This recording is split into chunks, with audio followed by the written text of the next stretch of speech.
magandang gabi po sa ating Panginoon at sa bawat kapatiran na nagbigay ng oras panahon para sa Diyos. Pagpalain po kayo ng Diyos. Palapakan po natin ang Panginoon.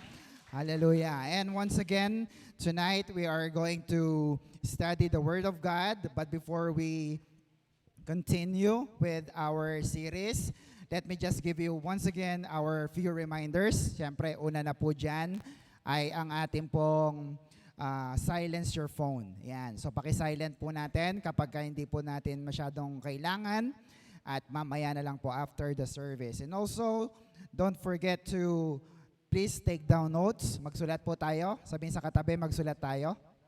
Yan. Salamat po. Sapagkat naniniwala tayo na kapag tayo ay nagsulat, tayo po yung mapagpapala ng Diyos. Amen? Amen. Also, don't forget to invest and invite. Yan, tayo po ay meron pong gawain every Wednesday, kagaya po nito, alas 6 po ng gabi. And every Sunday naman po, anong oras? Alas 8 po ng umaga. Yan, so don't forget also to watch our online services sapagkat tayo po ay nasa Facebook Live at meron din po tayo sa YouTube account, doon po sa ating account na The Master Teacher BS. Amen po ba mga kapatid? Amen. So, salamat po sa mga nakasubscribe na at sa mga nag-share, like ng ating mga videos para lalo tayong mapagpala ng ating Panginoon. Alright, kung handa na po tayo na mag-aral ng salita ng Diyos, ay sabay-sabay na po tayong magdeklara ng deklarasyon ng pagpapala. In 1, 2, 3, go! In Jesus, I am super blessed. I am Macario. Say it every day. Amen po ba? Naging buhay na natin yan. At kapag sinasabi natin, inaanyayahan natin ang pagpapala at kasiyahan sa ating mga buhay. Can you hear amen? Amen. So, Mary, pakilakas ng konti lang. Thank you. So, let's begin. Our series is again entitled, The Most Powerful and Effective Prayer God Cannot Refuse to Answer. Presenting your reasons and winning your case before God. Part number 4 na po tayo. So, ang lagi nating sinasagot na tanong ay, posible ba na mayroong mga panalangin na hindi kayang tanggihan ng Diyos? Posible po ba? Posible po ba? Opo, at naibigay ko na nga po yung isa sa inyo. We will just go back to that later. At kapag natutunan natin ang mga panalangin na ito, this will change your life forever. Amen po ba mga kapatid? And also, pakibalikan nyo na lang po yung ating series sa ating Facebook Live, sa ating pong Facebook page, and also sa ating YouTube channel para po masundan nyo po yung ating series na pinag-aaralan. At like, share, and subscribe na rin po. Thank you po sa inyong mga buhay. So let's begin. Isaiah chapter 1, verse 18. Come now, let us reason together, says the Lord. Though your sins are like scarlet, they shall be as white as snow. Though they are red as crimson, they shall be like wool. No? So si Lord mismo ang nag-imbita sa atin na sinabi niya, come now, let's reason together. At ano po ang Hebrew word ng salitang let's reason together? Letter Y, ano po yan? Yakak. Yan, sabihin nga natin ulit, yakak. Yan, it means what? To argue, no? Makipag-diskusyon and decide. But hindi lang ikaw ang magde-decide, hindi lang ang Diyos, you decide together. Presenting your case and let us decide together. However, next, we argue not that God can be found wrong, but rather that God can be proven right. No? So hindi ka nakipagtalo para mapatunayang mali ang Diyos, kundi dapat mapatunayan natin na laging tama at perfect timing ang Diyos sa ating mga panalangin. Amen? Amen. So our proposition is this: every Christian can present their reasons and win their case before God. Tandaan niyo po ito kapag alam mo na ikaw ay anak ng Diyos, ikaw ay Kristiyano, no, dapat iba ka ng manalangin. Can you hear amen? Amen po ba? At iba ka na rin tumawag sa ating Diyos na buhay. Kasi yung iyong mga panalangin, pinapakinggan na ng ating Diyos Ama sa langit. And there are 7 ways to present our prayers or case with God. So let's look at this once again. Yung unang-una, number 1. Next po, reasonable argument to win your case before God. Ano po yung number 1? Build your reason based on God's Word. No? Kapag nabasa mo na sa Bible, kapag nakasulat sa Bible, pwede mo nang gamitin sa iyong prayer. At pag ginamit mo ito, hinding-hindi ito tatanggihan ng Diyos. Can you hear amen? Amen po ba? That is why we need to educate our brethren, our congregation, about the Bible. We must be rooted in the Word of God. Amen po ba? Dapat malalim tayo. Saan? Sa salita ng Diyos. Because of the word, next, palabra de honor. Anong ibig sabihin po nun? Word of honor. At very important po ito sa Diyos sapagkat ang Diyos, pag may sinabi siya, may isa siyang salita. Tama ba mga kapatid? Pag sinabi niya, gagawin niya. And please remember this. Next po, hindi niyo po nakita to eh. God cannot lie. God, next po. Wala ba? Iba atang binuksan mo, sister, yung isa. Sa today's folder. Ha? Wala. God cannot lie. God does not lie. And God will not lie. So, ibig sabihin po, hindi kayang magsinungaling ng Diyos at wala sa karakter ng Diyos na siya ay magsinungaling. Can you hear amen? So, kung hindi pala nagsisinungaling ang Diyos, pwede kang magtiwala sa kanyang mga pangako. Numbers 23, verse 19. Ito po ang sabi. This, part 4 Numbers 23:19. God is not a human being and He will not lie. He is not a human and He does not change His mind. What He says, He will do, He does. What He promises, ano nangyari?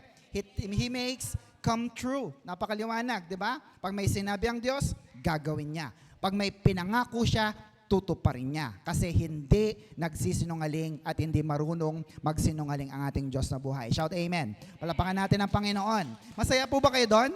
Oh, di ba hindi nagsisinungaling ang Diyos? Titus 1:2. Look at this. My message is based on the confidence of eternal life. God who never lies. Word for word, ha? Ang Diyos natin ay hindi nagsisinungaling. No? Sabi niya, promised this eternal life before the world began. Ang pangako niyang bigyan tayo ng buhay na walang hanggan, tutuparin ito ng Diyos na buhay. Can you hear amen?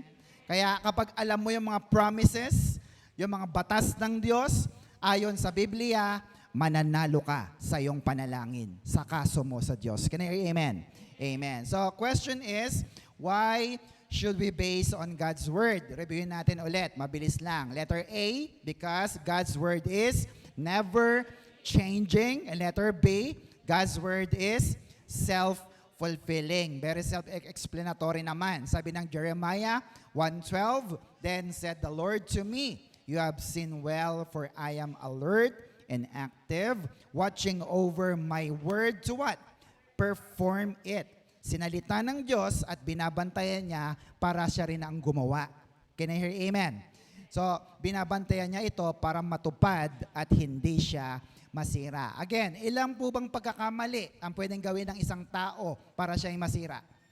Isa lang, sa kanyang pangako. Amen po mga kapatid? At pagka sinabi mo, hindi mo namang ginawa, so baka sa susunod, hindi mo pa rin gagawin yan. Tama po ba? Amen. So, ang Diyos ay may palabra de honor. Pag sinabi niya, gagawin niya. Next, when we stand on God's word, what will happen?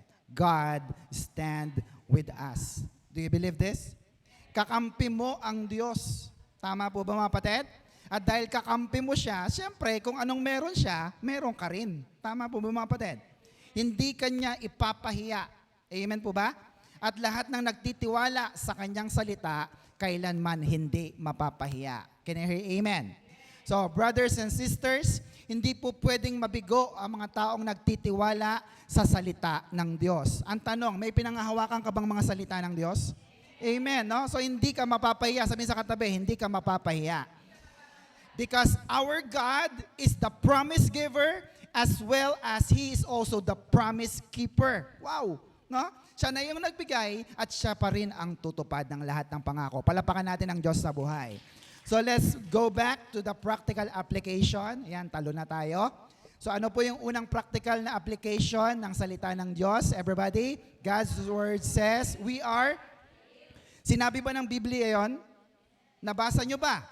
Kaya pala, no? Pero kung nabasa mo, alam mo na ito ay totoo. Can you hear amen? Amen. Pag alam mo at sure ka na nasa Bible ito, pwede mong gamitin. Sapagkat ang ulat ng doktor at ang ulat ng Biblia, parehong totoo. Ang tanong, ano ang iyong paniniwalaan? Can you hear amen? Psalms 107 verse 20, look at this. He sent His word and what? Healed them and delivered them from their destruction. Sa NLT, He spoke, sinalita niya, and they were healed, gumaling agad, snatched them from the door of death. No? Kapag sinabi ng Diyos na gagaling ka, magaling ka na. Can you hear amen? Amen po ba? Pag sinabi niyang hindi ka mamamatay, sabi nga dyan, aagawin ka niya. He will snatch you even at the door of death. Can you hear amen? Amen po ba? Kung naniniwala ka sa salita ng Diyos. Ang sabi dyan, He sent His word. Naririnig nyo ng salita ng Diyos. Ang kailangan mo na lang gawin, paniwalaan ang verse na ito sa iyong buhay. At kailanman hindi ka magkakasakit, hindi ka mamamatay kasi may buhay na walang hanggan ka na. Shout amen. Palapakan natin ang Diyos. O idagdag pa natin ito. 1 Peter 2:24. Dapat alam mo na to. Na siya ang nagdala ng ating mga kasalanan sa kanyang katawan, sa ibabaw ng kahoy. Ano yon? Yung krus. Upang sa pagkamatay natin sa mga kasalanan ay nangabuhay tayo sa katuwiran. Look at the next line. At dahil sa kanyang mga sugat, ay ano daw? Nagsigaling kayo. Tayo po yun ng mga anak ng Diyos. So, magaling ka na. Hindi ka papagalingin pa lang ng Diyos. Maliwanag po ba yon? Nang mamatay si Kristo, hindi lamang kasalanan ang tinubos niya sa atin, kundi ano po, pati mga sakit natin. Tama po ba mga kapatid? Hindi ka pa pinapanganak. Tingnan mo po yan. Hindi ka pa pinapanganak, pinagaling ka na ni Jesus. Kasi 2,000 taon ang nakakaraan na siya ay namatay, siya ay muling nabuhay, at siya ay muling babalik para tayo ay tubusin niya sa lahat. Can I hear amen? Palapakan natin ang Diyos na buhay. Do you believe that? Amen. Isaiah 53 verse 5, sabi dyan, but He was pierced for our transgression. He was crushed for our iniquities. No? Nadurog siya dahil sa mga kasalanan. The punishment that brought us peace was upon Him. And by His wounds, what?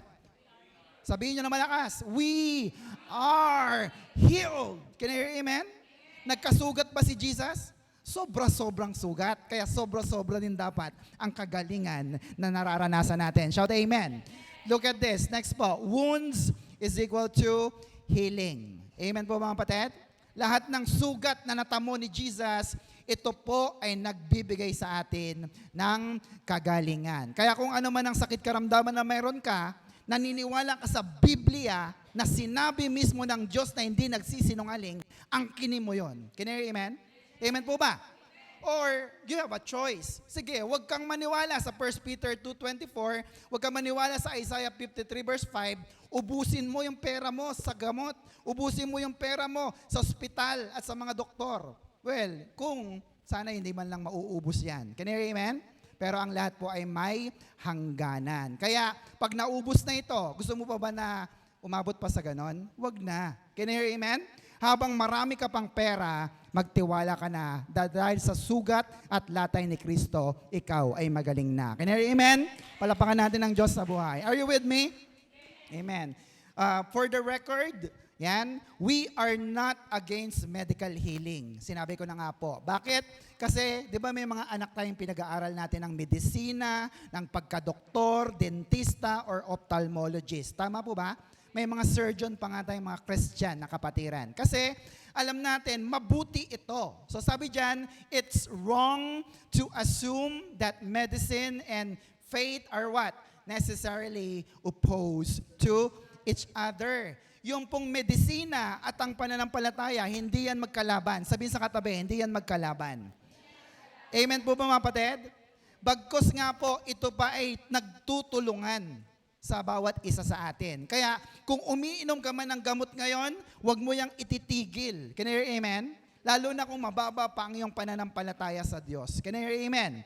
Pero pag mataas na yan and you can believe in the Word of God na ikaw ay magaling na, then pwede mong subukan na kahit na wala kang inumin, ikaw ay pinagaling na ni Kristo. Can you hear amen? Maliwanag po ba mga kapatid? Kasi yung iba nagiging extreme eh. Sabi na, hindi na. And there are a lot of stories na nangyari yon. Tama po ba? Kasi ang katawan po, di ba, hindi naman yan bigla-biglang, nagbago ka na agad. Can you hear amen? Marami po ang tumigil kagad sa kanilang mga gamot, sa kanilang mga bisyo, at ano ngayon? Wala na sila. Can you hear amen? Kasi may proseso. Sabi mo sa katabi, may proseso po yan. Can I hear amen? Amen. So, ang tanong ay ito. Pastor, next.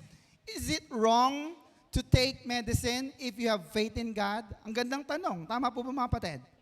Mali ba na umiinom ako ng gamot kahit na naniniwala na ako sa Diyos? Masama po ba ito? Anong sagot natin?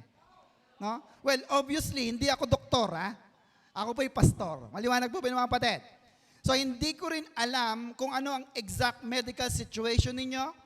Kaya kung ano man ang iniinom nyong gamot, kaya nililinaw ko to, ha? Baka sabi kasi ni pastor, itigil ko na eh. No? Andiyan po ba kayo mga kapatid? Ang mga doktor ang nakakaalam ng inyong medical situation. So, do not risk jeopardizing your health by going against the advice of the doctor. Buti nga may mga doktor tayo na mga tapat na naglilingkod sa atin. Amen po mga kapatid? Dahil sa kanilang mga skills, sa kanilang wisdom, humahaba ang ating mga buhay. Maliwanag po ba mga kapatid? Amen. Eh bakit tayo nagkakasakit, Pastor? Because we are living in a sin-infested, fallen world. Tama po ba mga kapatid? Ang mundong ito na ating kinabibilangan, kinagagalawan, ay puno ng kasalanan. Magkakasakit ka talaga. Sabi sa katabi, magkakasakit ka talaga. Amen po mga kapatid? So kung magkakasakit ka, kailangan mong uminom ng gamot. Can you hear amen? Only in heaven na wala na pong sakit at karamdaman, wala nang hirap at pasakit, kasi doon po ay puro kaligayahan na. Sabi ng Revelation 21 verse 4. Kayo na lang pong magbasa. Malinaw po ba mga kapatid?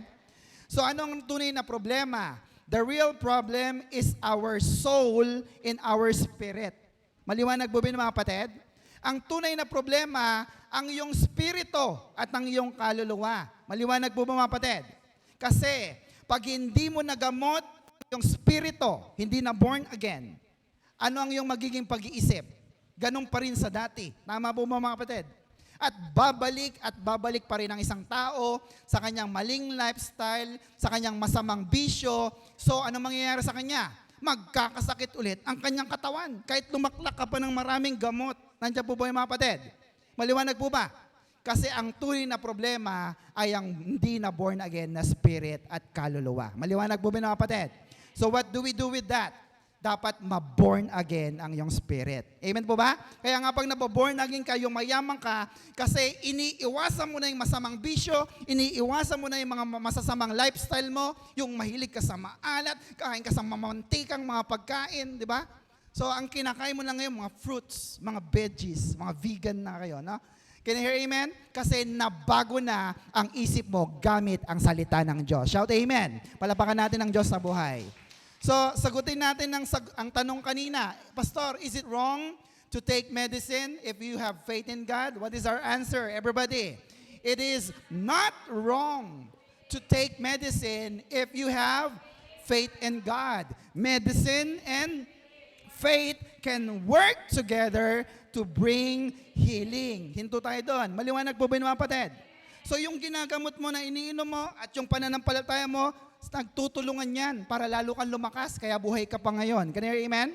Look at the bottom line. Divine healing depends on the size of your faith. No? Sabihin sa katabi, depende yan. Sa laki ng faith mo.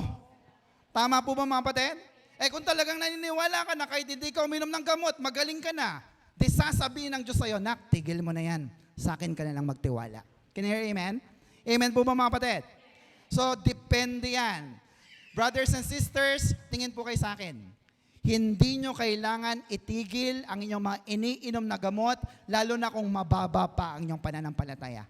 Can I hear amen? Amen po ba? Kasi po, ang faith po ng iba ay nasa pera, nasa doktor, nasa gamot. Hindi, iinom pa rin ako kasi parang pag hindi ako nakainom ay hindi magandang aking pakiramdam. Can I hear amen? So nahahati ang iyong pananampalataya. Nasa pera, gamot, doktor, o nasa Diyos na lamang. Can I hear amen? Pero, tingin uli kayo sa akin. Pag mataas na ang iyong pananampalataya, na tila baga one and only choice mo na lang si Lord sa buhay mo, na kahit hindi ka uminom ng gamot, magaling ka na. Brothers and sisters, hindi ka bibiguin ng Diyos. Can I hear amen? Palapakan natin ang Panginoon. Tinaw, basahin natin. Romans 10:11. Everybody, sa mga Bible believer, the scripture, ano yon? The Word of God says, whoever believes, have faith in Him. Kanino? To the Lord Jesus will not be disappointed. Can I hear amen? Ito'y matinding pananampalataya sa Diyos. Amen po mga kapatid. Kaya nga po kung ikaw ay nakaligtas sa opera, sa mga matitinding gamutan, di ba mayaman ka? Tama po mga kapatid. Kasi milyon-milyon, libo-libong pera ang iyong matitipid. Can I hear amen? Amen. Kung naniniwala ka na pinagaling ka na ni Lord, claim it. Magaling ka na. Sabihin mo, magaling na ako. In Jesus' name, palapakan natin ang Diyos na buhay. Hallelujah. One of the classic example is the bleeding woman. Kilala niyo po yan? Yung babaeng dinudugo for how many years? 12. Wow, ang tagal. 12 years. And to cut the story short, nagpaalaga naman siya sa doktor. Nagpapagamot siya sa magagaling na physician. Anong nangyari? Hanggang sa naubos na ang kanyang pera. Yung kayamanan niya. At dahil nga doon, siguro, tinanggihan na siya ng doktor. Wala ka ng pera eh. Can I hear amen? At isa na lang po ang kanyang pag-asa. Anong kanyang pag-asa? Ito yung hawakan niya ang laylayan ni Jesus. At pag ginawakan niya ito, desperado na siya, gagaling daw siya. Di ba? Amen po mga kapatid. Kaya sabi ng mga kapitbahay niyo, ala, si Mare, desperado, medyo na ano na ata. Hawak lang sa laylayan, gagaling na. Aatin lang dyan sa born again na yan, gagaling na. Nandiyan po pa yung mga kapatid. Hindi nila alam na isa na lang and there's only one choice na meron ka. Lalo pag ubus na ang pera mo. Can you hear amen? Ito ay walang iba, kundi ano? Ang magtiwala ka na pinagaling ka na ni Jesus. Can you hear amen? Palapakan natin ang Diyos sa buhay. Tingnan niyo po ito. Sabi po ng verse, Luke 8:48. Jesus said to her, "Daughter, your faith has healed you. Go." Ando sa sa may picture 'yan. Yan. Go in peace. Can I hear amen? So sinabi po rito, yung pananampalataya mo ang nagpagaling sa iyo. Can I hear amen? Amen po mga kapatid. Yet this woman, kahit na pinagtatawanan na siya ng kanang mga tao, ng mga kapitbahay niya, ayan na, nag-born again, nag-claim na naman siyang magaling siya. No? Pero hindi siya nagpapigil sa crowd. He pushed through the crowd. Pumunta siya sa church, nanampalataya siya kay Jesus, at anong nangyari sa kanya? Sabi ni Lord, sabi niya, "Daughter, your faith has healed you. So go in peace." Can you hear amen? Well, this is a great story of faith. Tama po mga kapatid? Bakit po? Kasi pwede ba siyang mapahiya? Pwede. Malay mo naman, pag hawak niya sa laylayan, hindi siya gumaling. Can you hear amen? Malay mo, pag ating niya dito sa church natin, hindi siya talaga gumaling. Can you hear amen? Pero ito'y matinding pananampalataya na kanyang pinalabas sa kanyang buhay. Can you hear amen? Kaya nung nahawakan niya ang laylayan ni Jesus, siya nga ay tunay na gumaling na. Pwede siyang pagtawanan. Can you hear amen? Di ba tayo pag pumupunta sa church ng born again? Pinagtatawanan tayo. Pero may pangako ang Diyos. Again, Romans 10:11 sa New Century Version. As the scripture says, anyone who trusts in Him will what? Never be disappointed. Can you hear amen? Pag naniniwala ka, nananampalataya ka sa Diyos, nagtitiwala ka sa Diyos, hindi ka niya ipapahiya. Shout amen. Palapakan natin ang Diyos na buhay. Are you with me? Amen. No one in the Bible had a stronger faith than Apostle Paul. Kilala niyo po si Apostol Pablo? Di ba? Si Pablo po ay meron pong magandang relasyon sa ating Diyos na buhay. Actually, he's the greatest Christian who ever lived. Pero, nagkasakit pa rin po ba si Pablo? Yes. Siya'y inatake pa rin ng problema ng mga sakit karamdaman. At nag-pray din ba siya na, Lord, alisin mo ito? Yes. Pero, ano nangyari? It didn't happen. Can you hear amen? Si Pablo na yun nagkasakit, nanalangin, hindi natanggal ang kanyang sakit karamdaman. Bakit? Kasi ang sabi niya, for when I am weak, then I am strong. Amen po mga kapatid? Minsan hindi inaalis ng Diyos yung sakit at karamdaman mo. Bakit? Para magtiwala ka sa Kanya ng kumpleto. Can you hear amen? Amen po ba? At nang sa ganon ay tumaas ang iyong pananampalataya to become spiritually stronger. Can I hear amen? Amen po ba mga kapatid? No? Kaya pagka may sakit karamdaman ka, Lord, ano ba? Alisin mo na. Hindi naaalis kasi pinapalakas ng Diyos. Ginagawa kanyang mature sa iyong pananampalataya para maging kagamit-gamit ka sa Diyos. Shout amen. Palapakan natin ang Diyos na buhay. Ngayon, kung hindi mo pinapataas ang iyong pananampalataya, siguro kahit 1-2 taon ka nang nagme-maintenance, umiinom ng gamot, at mahina ang faith mo, inaalagaan mo lang ang sakit mo. Sabi sa katabi, inaalagaan mo lang. No? At nag-iipon ka ng pera, hindi sa bangko, kundi sa ospital. Take note, pag nag-ipon ka ng pera sa bangko, hindi mo mawi-withdraw yan. Can you hear amen? Mas maigi na ang lahat ng pera mo nasa bangko para ikaw ay talagang super blessed. Shout amen. Palapakan natin ang Diyos na buhay. Are you with me mga kapatid? Amen. Next po, death and resurrection of Jesus. Why is this so important? In summary, it is not wrong to take medicine if you have faith in God because, as I've said a while ago, faith and medicine can work together to bring healing. No? Sabi nga natin kanina, yung kanyang kamatayan, yung mga sugat niya, ito yung physical healing sa ating katawan. Can you hear amen?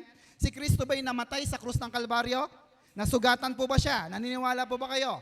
So magaling na ang iyong pangangatawan. His resurrection, ang kanyang pagkabuhay na maguli. Tatanungin ko uli kayo, naniniwala ba kayo na si Jesus ay nabuhay muli? Kasi kung nandun lang siya at namatay, baliwala ang ating pananampalataya. Can you hear amen? Amen po ba? And yet, His resurrection means spiritual healing. Para naman ito sa ating soul and spirit. Can you hear amen? So, kompleto. Kayang pagalingin ni Jesus inside and out sa atin. Basahin natin. Psalms 147 verse 3. Look at this. He, the Lord, heals the brokenhearted and binds up their wounds, curing their pains and their sorrow. Kaya si Lord Jesus ang pinakamagaling na doktor na nakilala natin. Can you hear amen? Pinapagaling niya ang broken na puso mo, ang magulong isip mo, at lalo pa niyang pinapagaling maging ang mga sugat na natatamo natin sa ating katawan, inside and out. Shout amen. Palapakan natin ang Diyos sa buhay. So, next time, kapag nag-pray ka, ang i-apply mo lang, 1 Peter 2:24. Amen? Amen po ba? Nasulat nyo ba yon?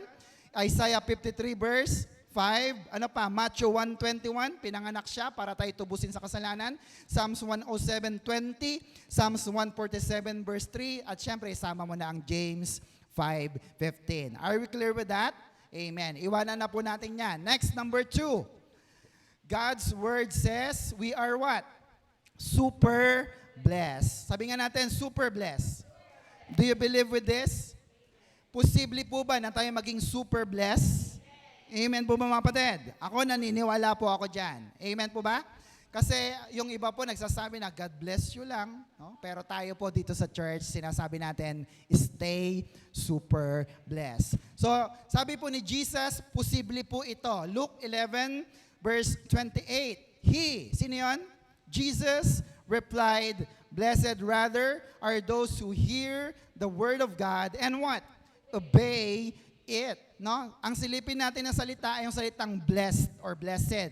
In Greek word, ang blessed po, ang ibig sabihin ay Makarios. Sabi nga natin, Makarios. Ang ibig sabihin, supremely blessed. Ano pa? By extension, fortunate, well-off. Ano pa? happy, hindi lang basta happy, kundi ano? Happier than happy. Literally, it is super blessed and happier because ano daw? You hear and obey the word or God's word. Can I hear amen?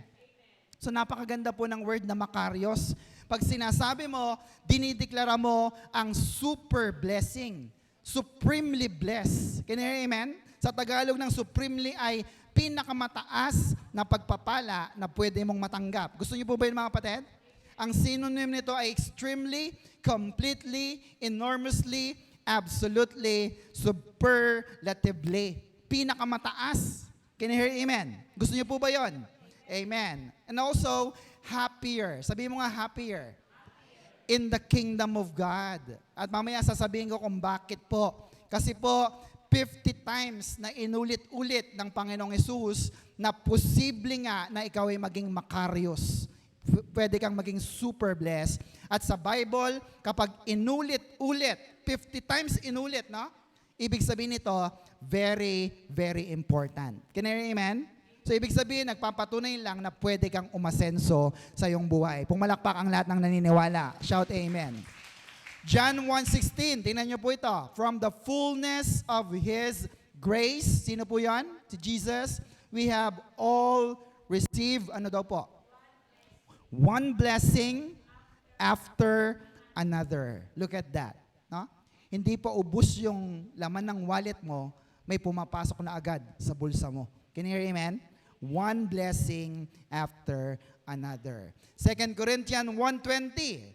For as many as the promises of God, they all find their yes answer in Him. Kanino? Christ. For this reason, we also utter the amen or so be it to God through Him in His person and by His agency to the glory of God. Amen po ba? Sabi sa The Message, mas magandang salin, whatever God has promised gets stamped with the yes of Jesus. No? Mayroong stamp na sinabi ni Lord, sige, i-claim mo na yan, pagpapala na yan sa iyo. Can you hear amen? With Jesus, in Him, this is what we preach and pray, and great amen. God's yes and our yes together, gloriously evident. Wow. No? Kapag umagri ka, yes Lord, akin na yan. Sabi naman ni Lord, yes, sabi ni Jesus, sa'yo na yan. Oh, gloriously evident. Ikaw nga ay tunay na pinagpala. Can you hear amen? Amen. 2 Corinthians 8:9.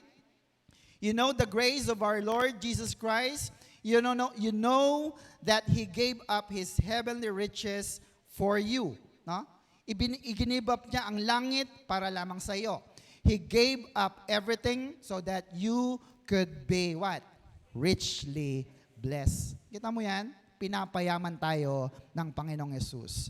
Sapagkat may mga nagtuturo po ng tinatawag nating prosperity gospel in a wrong perspective. Bakit? Sa prosperity gospel, sinusukat po nila ang mga blessing sa kapal ng wallet, dami ng alahas, no? Dami ng ari-arian, at dami ng ipon sa bangko. Because this focuses primarily on ano daw? Material blessing. And we know that there is danger. Sabi mo nga may danger. Saan? Saan po? In materialism. Can you hear amen? Amen po ba? So kapag masyado tayong materialistic, mayroon pong panganib. Luke 12, verse 15. And He went on to say to them all, watch out and guard yourselves from every kind of greed. Bakit? Because your true life, yung buhay mo ngayon, hindi yan ang buhay mo. Your true life is not made up of things you own, no matter how rich you may be. Ano kung maraming gamit? Ano kung maraming pera? Ano kung maraming ari-arian? Hindi pa yan ang katotohanan ng buhay. Can you hear amen? Amen po ba? Ang tunay nating buhay ay kapag kapiling na natin ng Diyos na buhay. Shout amen. Palapakan natin ng Diyos na buhay. Hallelujah. Are you with me mga kapatid? Amen. So, sagutin natin at dito tayo magtatanong, which part of our being is super blessed? Kasi 8 taon na po tayo nagdideklara ng super blessed, baka hindi natin alam At paulit-ulit nating tatanungin, Lord, saan ba ako bless? Pag tinignan mo yung wallet ko, wala namang pera. Anong sinasabi mong bless? Andiyan po ba yung mga kapatid? No? At sabi ng iba, niloloko ata tayo ng pastor na to. Ang dinideklara niya super blessed, mamaya nga wala kaming kakainin. Nandiyan po ba yung mga kapatid? Paano naging super blessed yan? No. Sagutin natin. Which part of our being is super blessed? So let's look at the super blessing. Number 1, the spiritual part. No? Ito po ay walang iba kundi ang iyong spirito papunta sa iyong kaluluwa. Can you hear amen? Amen po ba mga kapatid? So, ang unang pagpapala mo ay nung na-born again ka sa iyong spirit. Ephesians chapter 1, verse 3. Praise be to God, the Father of our Lord Jesus Christ, who has blessed us in the heavenly realms. With ano daw po? With every spiritual blessing. Kanino? In Christ. Nakita niyo po ba yun mga kapatid? Ang unang pagpapala na ibinigay at natanggap natin ay mga spiritual na pagpapala. Ano po yun? In our born again spirit. Can you hear amen? Kaya nga pa pag na-born again ka na, kaya mong ideklara na ikaw ay super blessed. Hindi dahil sa iyo Amen po mga kapatid. Because it is in Christ. Spiritual blessing. Kaya nga po, nung ako'y nagpastor at natuklasan ko ito, ang sabi ni Pastor Gani, everything starts in your born again spirit. Do you believe this? Bago ko kayo i-Bible study, bago ko kayo puntahan sa inyong lugar, ang una kong ituturo ito. Kasi pag hindi na born again ang spirit, kahit mag-1 taon, 2 taon, 5 taon, gusto nyo, dyan na ako tumira Hindi magbabago yan. Bakit? Kasi hindi nga nabago ang spirito. Can-hear amen mga kapatid? Maliwanag po ba yun? Bakit? Sapagkat sa iyong born again spirit, nakadeposito ang lahat ng spiritual na pagpapala. Can-hear amen? Basahin natin John chapter 3, verse 6 to 7. Flesh gives birth to laman. Laman ang ipapanganak. But the Spirit, ano yon? Holy Spirit gives birth to spirit, our spirit. 7, you should not be surprised at my saying, what is that? Everybody, you must be born again. Amen po ba mga kapatid? So ibig sabihin po nito, na born again ang iyong spirito, tatawid sa iyong kaluluwa, mind, emotion, and will, at ito'y magbubunga pa. Ano po yung mga bunga na yon? Eto na, the fruit of the Holy Spirit. Nakita niyo yung mga fruit? Bati-bati sila. Bakit po ba? Ano po bang bunga ng banal na spirito? Love, joy, peace. May pasensya ka na. May patience ka na. Amen? Long-suffering. No? Goodness, self-control. Kahit inis na inis ka, hindi ka mainis-inis kasi kinokontrol ka na ng banal na spirito dahil anak ka na ng Diyos. Shout amen. Palapakan natin ang Diyos na buhay. Are you with me mga kapatid? Amen. Brothers and sisters, gabuhok lang ang pagkakaiba po ng spirit at ng soul sa Bible. Can I hear amen? Sabi nga natin, spirit. Soul.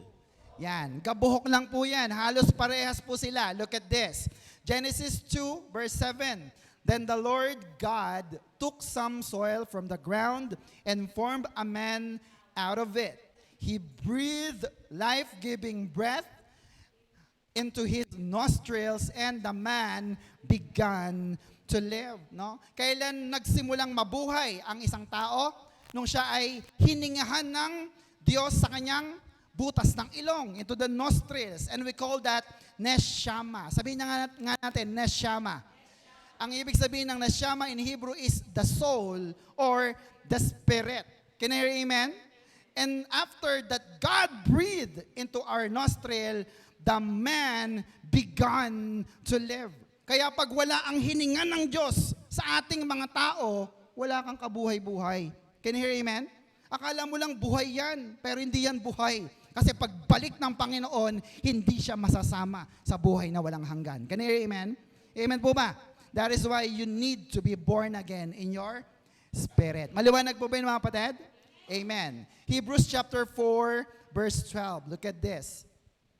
The Word of God, ang salita ng Diyos is what? Alive and active, sharper than ano? Double-edged sword. It cuts all the way through to where the soul and spirit meets, no? Where the joints and marrows come together, it judges what? The desires and thoughts of our heart. Yung salita ng Diyos, nanunuot yan sa pagitan ng spirito mo at ng kaluluwa mo. Can you hear amen?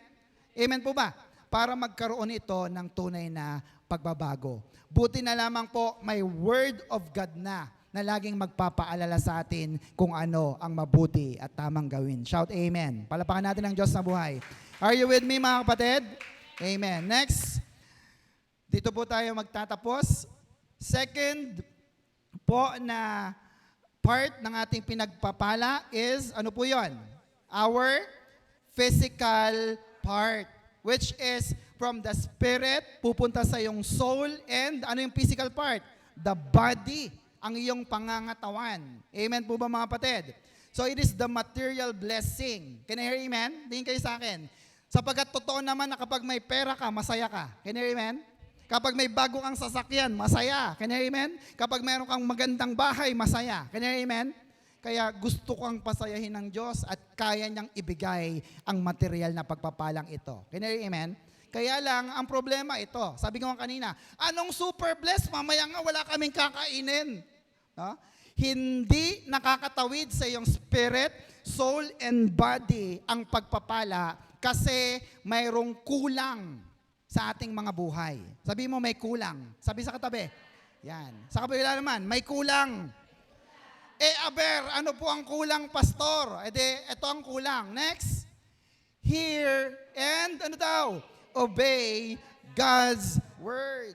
Hindi ka lang nandyan para makinig, magsulat-sulat, at ang kapal na ng libro ko, pastor. Andiyan po yung mga kapatid. Ano ang kailangan? Ano po ang kulang? Obedience. Amen po mga kapatid? Obey. Application. Can I hear amen? Luke 11:28 again. Sabi diyan, He, Jesus replied, Blessed, Makarios, rather are those who what? Hear the word of God and obey it. Tanong, sinusunod ba natin ang salita ng Diyos? Kaya pala. Hindi nakakadaloy. Kaya yung matagal mo nang pinagpipray na bisikleta, ang tagal pa rin. Andiyan po yung mga kapatid. Dapat motor na yan eh. Andiyan po yung mga kapatid. Amen. Ano bang ibig sabihin na Makarios, pastor? Let me explain it once again for the benefit of those who don't know and sa mga nanonood sa ating online. Tingnan niyo po yung picture, napakalaki niyan. Makarios means, number one, supremely blessed. No? Pinakamataas na pagpapala. Kaya nga super blessed eh. Hindi ka lang blessed. Ano yung ikalawa? By extension, fortunate. Hindi ka lang swerte, mapalad ka. Amen po mga kapatid? Bakit ka mapalad? Anak ka ng mayaman na Diyos. Kaya mayaman ka rin kasi mayaman ang tatay mo. Can you hear amen? Ano yung ikatlo? Well off. Sa Tagalog, nakaluluwag. Hindi damit ang maluwag. Nakaluluwag sa buhay. Nandiyan po yung mga kapatid. Kaya pag nakakaluwag ka sa buhay, sister, baka naman meron ka dyan. Ito na, sa'yo na, huwag ka na mangutang. Can you hear amen? Palapakan naman natin ng Diyos. And finally, ano yon? Mayaman ka na, marami ka pang negosyo, marami kang material blessing, happy ka pa rin. Can you hear amen? At kahit kunin pa yan ng Diyos sa'yo, happy ka pa rin. Bakit? Kasi pinapasaya ka ng Diyos. Hindi dahil sa material na bagay lang, kundi dahil anak ka na ng mayaman na hari. Shout amen. Palapakan natin ang Panginoon. Are you with me mga kapatid? Favor yan. Sabi sa katabi, favor yan. No? Ano yung pabor? Di ba yung hindi mo na inaasahan pero dumarating? Yan ang pabor. Binibigay sa atin ng ating Panginoon. Gaya ng sabi ko kanina, marami po ang hindi nararanasan yan. Yung 1, 2, 3, 4 na yan. Bakit? Hindi nakakatawid sa iyong body. Nakastuck lang sa iyong mind. Ako super blessed, oo. Pero hindi niya mapatawid sa katawan. Bakit? Kasi nga po, wala siyang effort.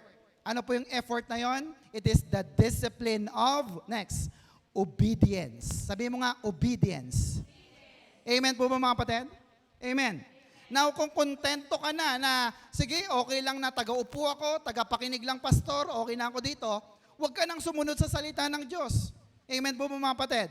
Pero kung gusto mo ng super blessed, if you want more, napansin niyo po ba? Anong sabi? You need the discipline of obedience. Sumunod ka. Hear and obey God's word. At kapag natutunan mong sumunod sa salita ng Diyos, lalayo sa iyo ang kahirapan at hahabulin ka ng pagpapala. Psalms 23 verse 6. Shout amen. Naniniwala po ba kayo doon? Shout amen. Palapakan natin ang Diyos. Are you with me? Amen. And also the Bible supports na hindi lang lecture, hindi lang sulat-sulat, hindi lang kinig-kinig, kundi it is not enough. Dapat po, application. Sabihin sa katabi, application. Sabihin sa sarili, application. Can I hear amen? Amen. Kahit kabisado mo ang Bible, kapatid, kung wala kang ina-apply kahit isang salita ng Diyos, wala kang matatanggap na pagpapala. Can I hear amen? Bless ka lang, pero hindi ka super blessed. Can I hear amen? Ang bilin ni Pablo sa mga taga-Pilipos, Philippians 2:12, so then, my beloved, just as you have always obeyed, not as in my presence only, but now much more in my absence. Anong sabi niya? Work out your salvation with fear and trembling. No? Pag sinabing work out, meron ka ng pananampalataya, meron ka ng kaligtasan, i-work out mo na lang, mag-effort ka naman. Can you hear amen? Yung bang inyong pagsusulat ay effort? Samantalang iba sabi, at ikaw naman nagkukumahog, picture ka pa ng picture. Effort ba yan? Then pagpapalain ng Diyos ang iyong effort. Can you hear amen? Amen po ba? Work out your salvation. At kapag ginawa mo yon, ikaw nga ay tunay na super blessed. Can you hear amen? John 1:12, our birth certificate. But God, as many as receive Him, to them He gave them the right or power to become children of God, even those who believe in His name. May karapatan ka na tumanggap at humingi ng pagpapala sa ating Ama. Amen po ba mga kapatid? Kaya lang ang iba, Lord, pagpalain mo ako. Sabi ng Lord, saan? Bahala ka na kung anong gusto mo. No? Andiyan po po yung mga kapatid. So it's time to study the Word of God. Can you hear amen? Gayon pa man, kahit na alam mong super blessed ka, dapat po marunong pa rin tayong humingi sa Diyos. Can you hear amen? Dapat tama ang iyong prayer. Sabihin sa katabi, dapat tama ang prayer mo. At alam na alam po ito ni Haring Solomon. Kilala niyo po si Solomon? Sa 1 Kings 3:5-14, pero basahin lang natin yung verse 10. Dito po tayo magtatapos. The Lord was pleased that Solomon had asked for this. 11. So God said to him, everybody, since you have asked for this and not for long life or wealth for yourselves, no? Kasi ba't kayo hihingi ng pera? Marami na siyang pera. Marami na siyang kayamanan. Hari siya. Can you hear amen? Pag humingi pa siya ng marami pang kayamanan, kasakiman na yun. Tama po ba mga kapatid? At sabi niya, hindi rin long life ang hiningi mo. Bakit? Kasi kahit napakayaman mo, may sakit ka naman. Kanino mapupuntang yung kayamanan? Doon sa mapag-iwanan. Can you hear amen? Hindi yun ang hiningi niya. No? Nor he asked for the death of your enemies. No? Kasi hindi naman mauubos ang gera eh. Diba? Mapatay mo silang lahat, may tatayo ulit dyan, galit na naman sa'yo yun. Amen po ba mga kapatid? But for discernment in administering justice. Look at this. He is rich, but he is not wise. Can you hear amen? Kaya ang hiningi niya ay wisdom. Sabihin mo nga, wisdom. Verse 12, I will do what you have asked. I will give you a wise and discerning heart, so that there will never have been anyone like you, nor will there ever be. 13, moreover, I will give you what you have not asked for. Gagawin ko yung hiningi mo, yung hindi mo hiningi, ibibigay ko rin sa'yo. Ano yon? Both riches and honor, so that in your lifetime, you will have no equal among kings. At siya nga po ang pinakamayaman na hari kasi tama ang kanyang panalangin. Can you hear amen? Amen po ba mga kapatid? Now, tingin po kayo sa akin. Yung Diyos ni King Solomon na napaka-generous ay ang Diyos na pinaglilingkuran din natin. Can you hear amen? And all you have to do is ask Him for something more valuable than riches in this world. Can you hear amen? Samantalang iba, Lord, bigyan mo ako ng 1,000,000. Lord, bigyan mo ako ng ganitong sasakyan. Andiyan po ba yung mga kapatid? Dapat tama ang iyong prayer. Ano ang tamang panalangin? Ang kanyang tamang panalangin ay ito. Next po, dapat sabihin natin, Lord, bigyan mo po ako. Lord, bigyan po ninyo ako ng, next po, ano daw ang ibibigay sa atin? Wisdom. Sige nga, basahin natin. 1, 2, 3, go. Lord, bigyan po ninyo ako ng wisdom. Can I hear amen? Amen po ba mga kapatid? Sino sa inyo gustong maging milyonaryo? Taas ang kamay. Hindi ko na ulitin ang tanong. Hindi nyo alam ang gusto nyong mangyari. O sige na. Sino gustong maging milyonaryo? Taas ang kamay. Claim it. Pumalakpak ng malakas sa Diyos. Ano, kaya ba ng pananampalataya nyo na maging milyonaryo kayo? O hindi? Kaya ba o hindi? Kaya.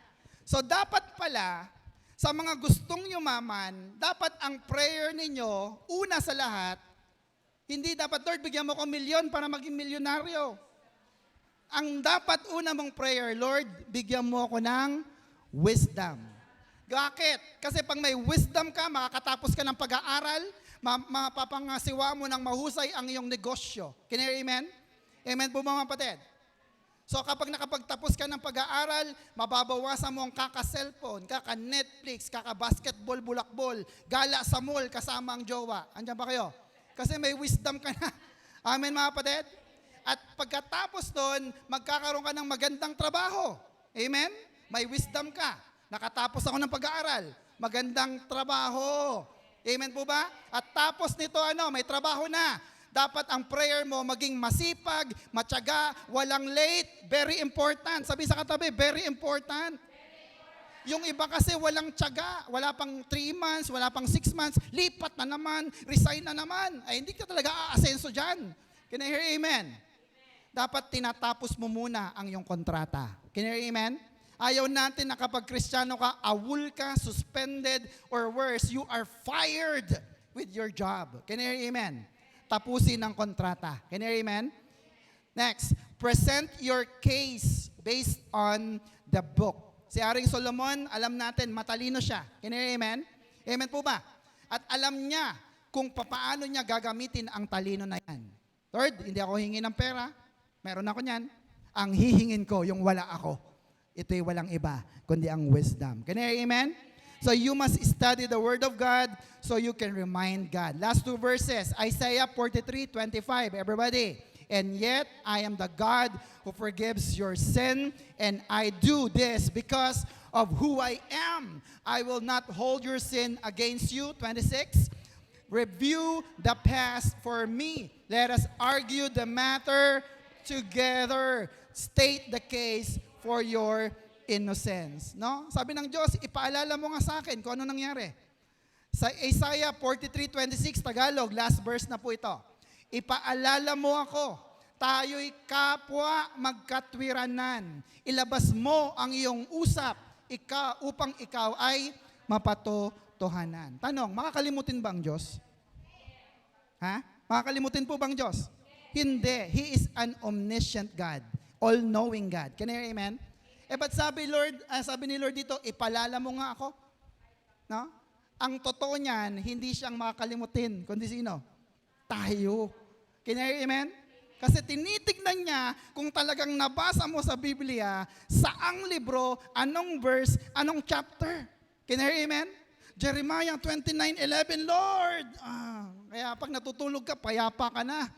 Alam ko, Lord, makakatapos mga anak ko. Can you hear amen? Palapakan natin ang Diyos. Andiyan po ba kayo mga kapatid? Amen. So may natutunan po ba kayo mga kapatid?